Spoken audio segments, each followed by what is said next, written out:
Здравейте на всички!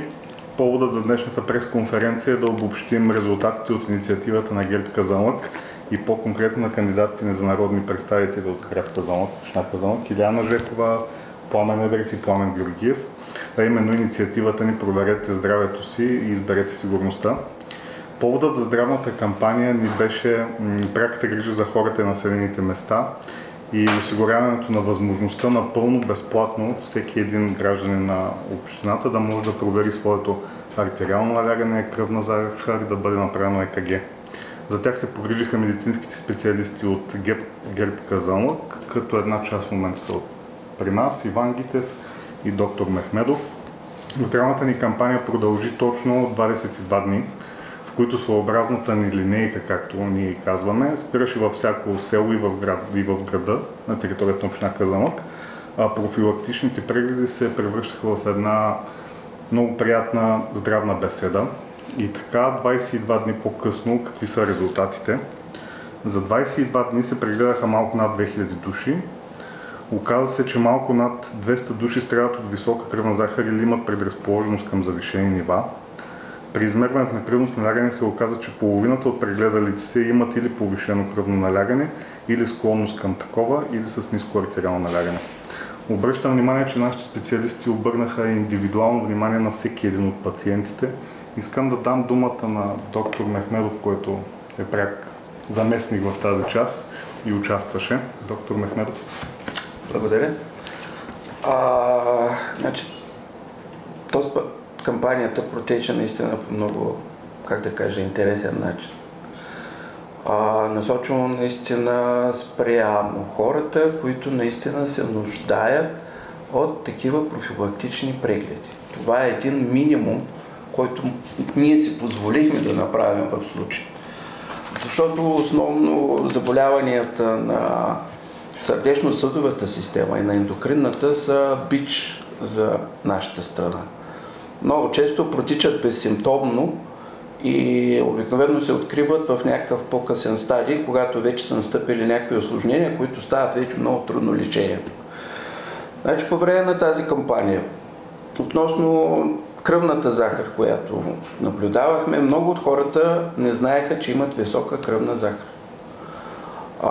Даже останаха учудени при замерването и при някои по 2 пъти, по 3 пъти им го мерихме, за да им докажем наистина, че имат висока кръвна захар. Макар че при разговора с тях си имаха симптоматиката, на която те не обръщаха внимание. Естествено, насочихме ги към личните лекари и да се надявам, че ще отидат и по този начин на време ще започне тяхното лечение, за да няма някакви усложнения. При наблюденията за сърдечно-съдовите повечето хора имаше наистина с високо кръвно. Това е все пак израз на начина на живот, това забързано ежедневие, което е различните стресове и така нататък, като реално открихме и много аритмии. Това е нарушение на сърдечния ритъм, при които хора много често протичат безсимптомно, но също могат да доведат до различни усложнения от страна на сърдечно-съдовата система, да доведат до инфаркт или да настъпят някакви инсулти вследствие тези аритмии. При направените кардиограми се видя наистина тази аритмия, също все пак ги насочихме към личните лекари. Така че за мен лично тази кампания, която я проведахме с тези профилактични прегледи, мисля, че сме помогнали на много хора. Тази кампания обаче имаше и няколко смислови насоки. Едната е ясна здравна насоченост и превенция. Имахме социален аспект и социологически. Тук е място да обърна внимание на нашите опоненти и на доброжелатели, които спекулираха на наш гръб и искаха да трупат дивиденти. Смисълът на кампанията и не беше обикновено мерене на кръвно и на захар, а идеята беше хората да бъдат чути, както и техните нужди. И в този ред на мисли здравната ни кампания, която продължи точно 22 дни, всъщност показа колко е важно хората да имат достъп до здравеопазване и лекарите да са на една ръка разстояние до тях. Хората имат нужда от спокойствие и увереност по отношение на здравето си и именно подобни инициативи помагат за това. Хората имат нужда от превенция за здравето си, това е много важно. И най-вече показа, че хората имат определени очаквания от нас, политиците, очаквайки реални действия. Всичко това ни мотивира да предложим различни надграждащи инициативи, включени в програмата на ГЕРБ, мотивирани да иска да се борим за стабилна България в сигурна Европа и постигане на равен достъп до здравеопазването на всички български граждани. Какво имаме предвид? Мобилни лекарски и зъболекарски екипи, мобилни аптеки за всеки и навсякъде, където липсват такива, изграждане на многопрофилни детски болници, въвеждане на нови национални скринингови програми за ранна диагностика на различни заболявания, както и да се устойности адекватно труда на всички медицински специалисти. Това са само част от мерките, които трябва да се вземат, за да подобрим дългосрочно и перспективно българското здравеопазване. И това са реално постижими мерки.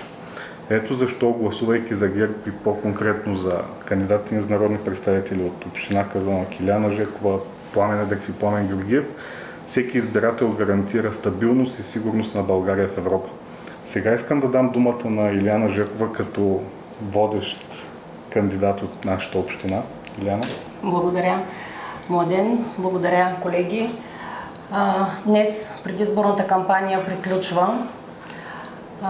През този месец на срещи с граждани и гледайки останалите политически опоненти, стана ясно, че само ГЕРБ-СДС води реална предизборна кампания, насочена към хората с многобройни срещи с тях, срещи лице в лице, във всички населени места на територията на община Казанлък, в град Казанлък, както и в останалите населени места от Старозагорска област.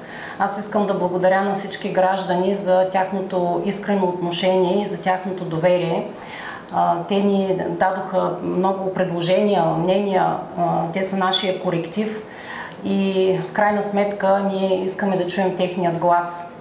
За нас е важно като политическа сила, която има ясна управленска програма, да заявим, че искаме подкрепата на всички граждани и ние се стараем да постигнем силен резултат на изборите на 9 юни, който да гарантира една стабилна държава, да гарантира стабилно редовно правителство и силен парламент, които могат да решат на практика проблемите, които вече трета година остават нерешени и са важни за всички български граждани.